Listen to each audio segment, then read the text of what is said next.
Tsawon shekaru da dama, Kannywood ta samar da jarumai masu basira da suka nishadantar da miliyoyin masoya a fadin Afirka. A yau, za mu duba manyan jaruman Kannywood biyar da suka yi fice a tarihin masana'antar Kannywood. 1. Ali Nuhu, ana kiransa da Sarkin Kannywood. Yana daga cikin jaruman da aka fi girmamawa a masana'antar fina-finan Hausa, kuma ya fito a dararuwar fina-finai. Ƙwarewarsa wajen wasan kwaikwayo da kuma jan hankalinsa sun sa ya zama ɗaya daga cikin manyan jaruman Kannywood. 2.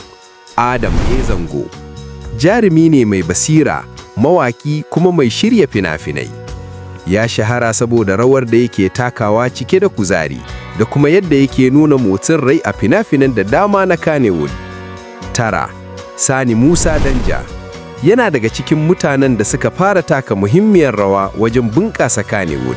Ya dade yana fitowa a fina-finai kuma an san shi da kirkira da kuma jagoranci a masana'antar. 5. Naziru Sarkin Waƙa. Duk da cewa an fi saninsa a matsayin mawaki, ya kuma fito a wasu fina-finai. Masoya da dama arewacin Najeriya suna ƙaunarsa saboda waƙoƙinsa da kuma yadda yake nishadantar da jama'a. 6. Rabi'u Musa Ibro. Fitaccen jarumin barkwanci wanda ya sa miliyoyin mutane dariya. Salon barkwancinsa na musamman ya sa ya zama ɗaya daga cikin jaruman da ba za a taɓa mantawa da su ba a tarihin Kannywood. Waɗannan jarumai sun taimaki matuka wajen gina da kuma bunƙasa masana'antar Kannywood, tare da zaburar da sabbin jarumai. A ra'ayinka, wane mafi burge ka daga cikinsu? Ka rubuta a cikin sharhi.